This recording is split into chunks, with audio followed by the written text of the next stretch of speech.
hardware that size swinging so seamlessly, that in itself was amazing, of course, but also realizing that, hey, we're swinging this arm to make sure that it is going to operate properly today for Butch and Sunny to walk down the platform, to go into the White Room, and to ingress Starliner. So that was very much a pinch me moment. And there's a look at that crew access arm, which will be stowed at L-11 minutes. We'll be doing that same movement. LC Slick on channel 1.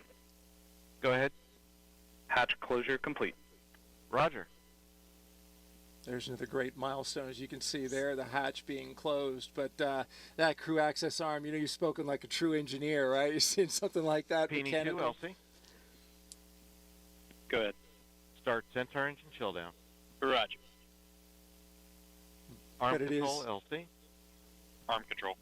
Power on crew access arm hydraulic heater as required. Roger. All right, Centaur engine chill, so another great step towards launch. Real quickly, you mentioned some advice that you'd like to give little girls or young women who are pursuing this career in engineering. It's a tough field, no question about it.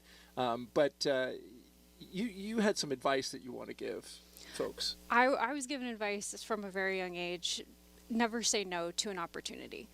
And sometimes you're presented with an opportunity that, at first glance it might not seem like it's going to be a lot, but in the long run it really does make a difference, and you might be surprised. So my advice that I always give when I'm doing outreach or anything like that, when I'm just talking to somebody, is never say no when an opportunity is presented to you. You got an opportunity in college to put together a project that ended up going out to Houston and was tested in the neutral buoyancy lab, where they do practice for the EVAs and spacewalks. I mean, that's pretty cool. Yep. I was asked to, hey, help write this proposal, and we're trying to put together an idea for astronauts to be able to collect samples. Houston, Aragon 1. We're ready for pre-launch cabin leak check. Asteroid, you can prepare for cabin pressurization per your checklist and configure to the continue HIU and get that proposal submitted. So that was incredible, first of all. But when you're asked to participate in something like that in college, a lot of times it doesn't result in anything.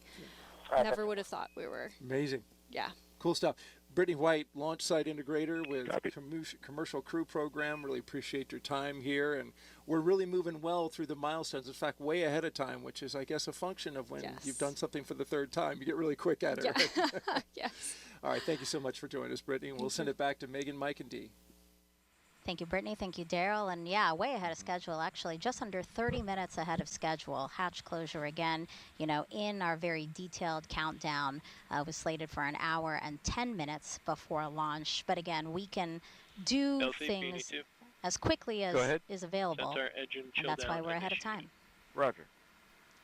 I'll call out there regarding Atlas.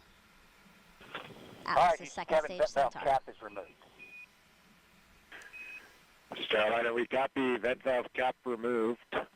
And so Starliner, ground team is going to perform cabin pressurization. The caution will enunciate for cabin P high and cabin PPO2 high. As a function of that high cabin pressure, you can acknowledge the alarms.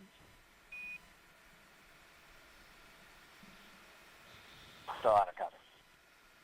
All right, so Capcom telling Butch and Sunny that teams will soon begin pressurizing the entire capsule for a leak check. So we did just see hatch closed a few minutes ago, and you might have seen them locking the hatch with something that kind of looks like a tire iron. And actually, a similar mechanism was used on Apollo and shuttle spacecraft. So, so now that the hatch is closed, again, pressurizing the entire capsule for a leak check, Mike. Yes, so we practiced this a few years ago for the first time, and when we did it, it actually made some loud noises inside the cabin as the pressure was increasing and then decreasing. So that now we made a call to the crew saying, "Hey, you're going to hear some things, and we're ready to do it." We have a voice-activated intercom system. We call it a Vox, right? So we turn up our Vox dials so that loud noises don't get transmitted and amplified in our microphones. And in order to do this, Butch also had to take a cap off of a valve that was that's inside the spacecraft. We do have ways to depressurize the spacecraft from inside, so we usually keep them capped, so it keeps things extra safe. And Butch had to take the cap off for when we depressurize. And pressurizing is going to take about 3 to 4 minutes. Again, you heard Capcom telling them to just be aware of maybe some audible noises.